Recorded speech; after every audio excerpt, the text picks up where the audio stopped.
In a previous video, I spoke about the value of printing your own work, and I want to expand on that topic a little bit today.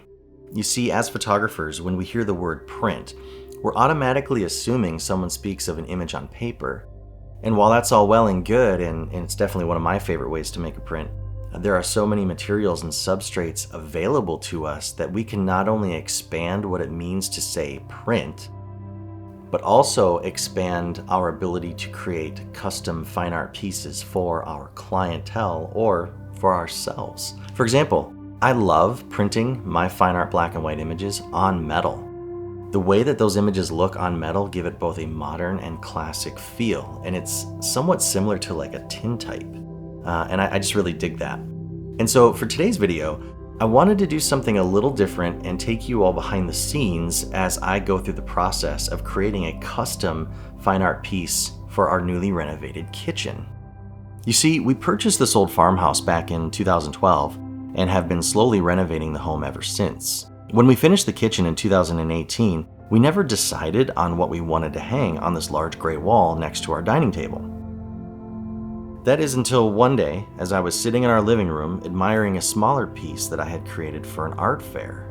I just love the way the metal print looks float mounted to the reclaimed barn wood. I feel like it just works well with the subject matter and with our home.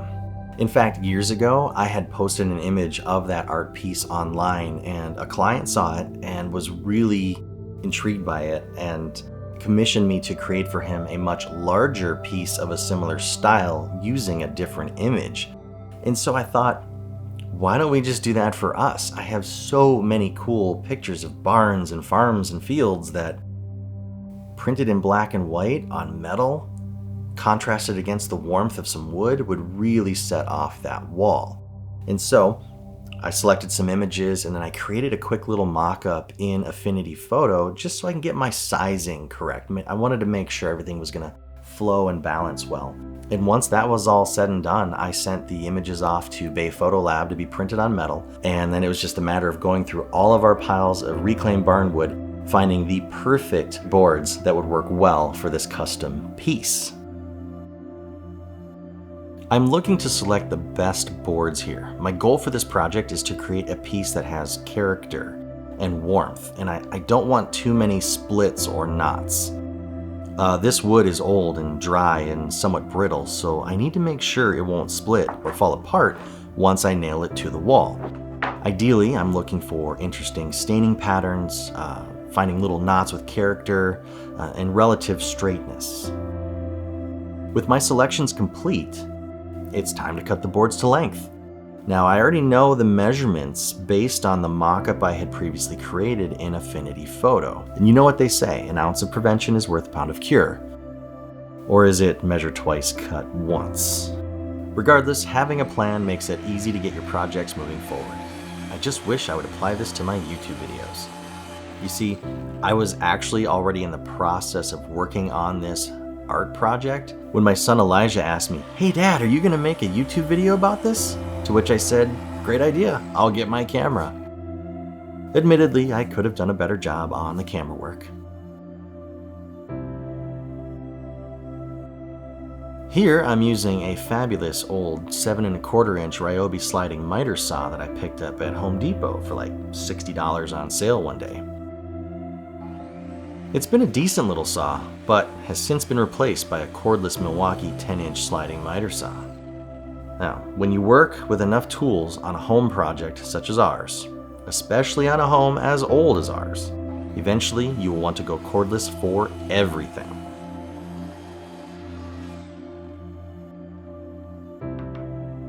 I use this fantastic block of wood to remove splintered ends and to soften the edges of my cut. This way the cut doesn't look too clean and fresh once I hang it on the wall.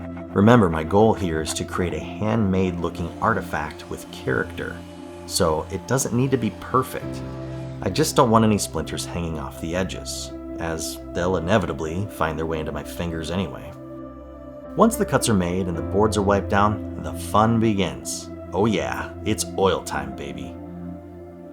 By the way, my son Elijah loves it when I work on projects and always wants to help. So naturally, I ended up putting him to good use as a second cameraman for parts of this video, as I needed some handheld B-roll shots. which you will see shortly. Now here is where the wood really begins to shine, literally. There is nothing like boiled linseed oil to bring out the natural characteristics of wood, especially old barnwood. Just look at how beautiful and rich the wood becomes as it starts to drink up all that delicious oil. Now, I assume it's delicious to the wood, but I've never tasted it, nor would I advise it. Anyway, the technique here is very much like that found in the Karate Kid. You know, wax on, wax off. You basically want the wood to take in as much oil as possible and then wipe off the excess. And when you do, oh baby, look at that board. It looks almost like maple glazed bacon. Yum. I'm obviously getting hungry here.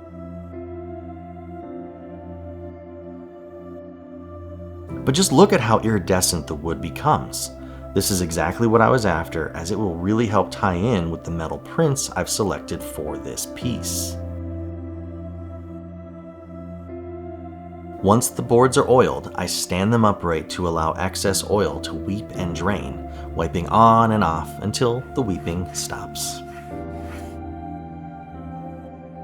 Oops, I see a knot has come loose. A little wood glue will fix that knotty knot. See what I did there?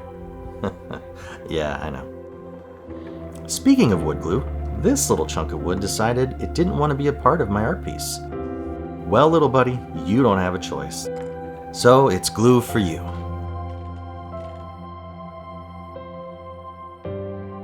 There. That's better. Now that the boards have dried, it's time to lay them out and pre-visualize where the metal prints will hang on the reclaimed wood, and also to see if I need to make any adjustments to my original plan. For what it's worth, these sawhorses I'm using are well over 16 years old. They were given to me by my father-in-law who passed away over 14 years ago. They're irreplaceable.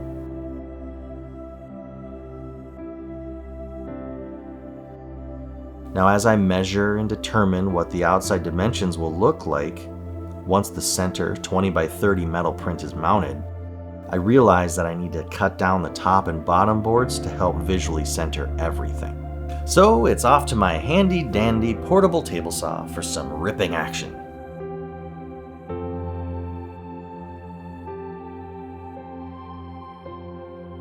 Yes, I know, I should just get a cordless one of these two, but I need a better reason than hating cords to convince my wife, especially since this one works so well.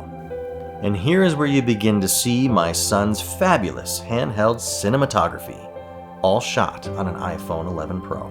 For you professional woodworkers or safety experts out there, you may want to look away or skip ahead a bit. Just saying. Here I'm measuring the width of my cut, making sure the fence is right where I need it.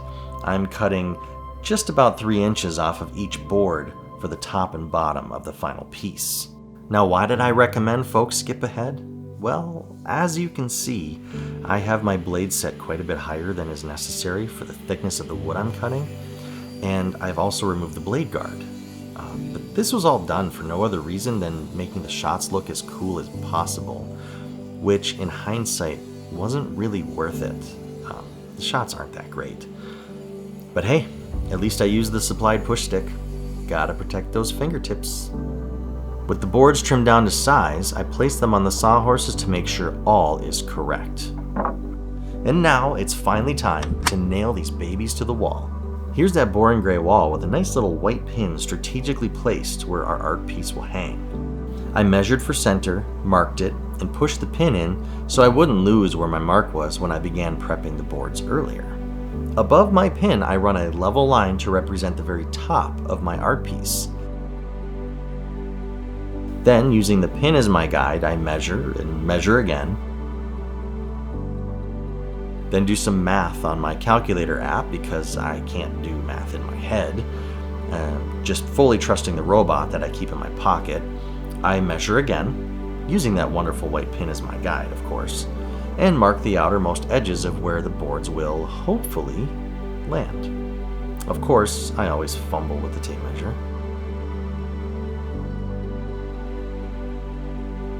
I realized that I had the line for the top of my board set too low, so I remeasured and drew a new line for that board.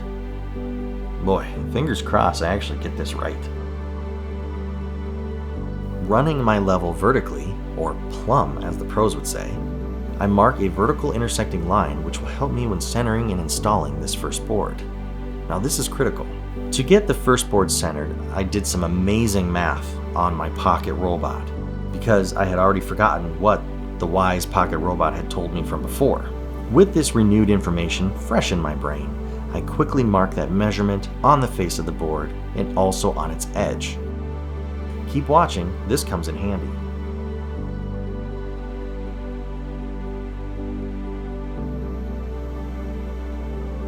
And speaking of handy, here comes my wonderful assistant Elijah, ready to film some more dramatic handheld B-roll for your viewing pleasure. Now remember that vertical or plumb line that I mentioned earlier? I just make sure that the line on the wall and the line on my board are lined up, and voila, it's centered. I shoot one nail near the center of the board to give me the literal wiggle room I need to make sure my board is level before I go to town nailing it in place. It also helps to keep the board from falling off the wall when you realize that you forgot to mark where your studs are located. Nobody's perfect. Well, except for Jesus. By the way, this is the benefit of never having finished your base trim yet. I can easily find the wall studs peeking out from the drywall gap at the bottom. Sometimes it's just too easy. Now that I have my studs marked, I can go to town nailing on the boards. But first, let's make sure that top board is level. Oh, and here comes Eli again to assist with filming. I really think he's going to make a good photographer someday. Maybe he'll even take over the old man's business. By the way, power nailing is one of my favorite things to do. Mainly because I just love airless tools. Did I mention how much I hate cords yet? Because I really do. I hate cords. And mark my words, the future is cordless.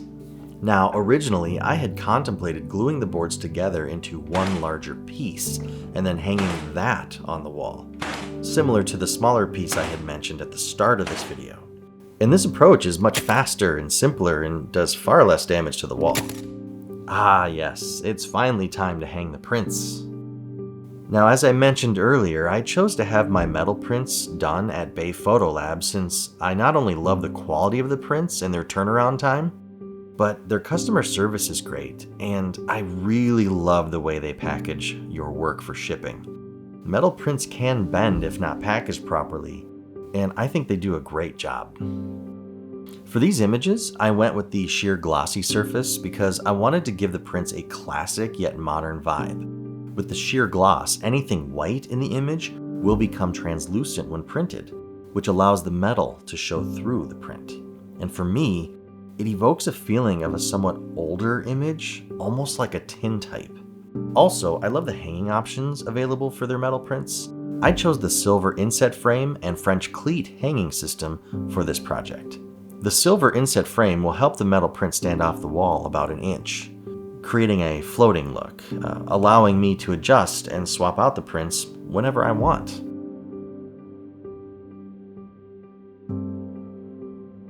And this is where things get really easy. I start with the center, larger image of the barn and take the two hanging cleats supplied by Bay Photo, measuring and marking them level and then simply securing the cleats to the background. Thanks for that help filming, Elijah.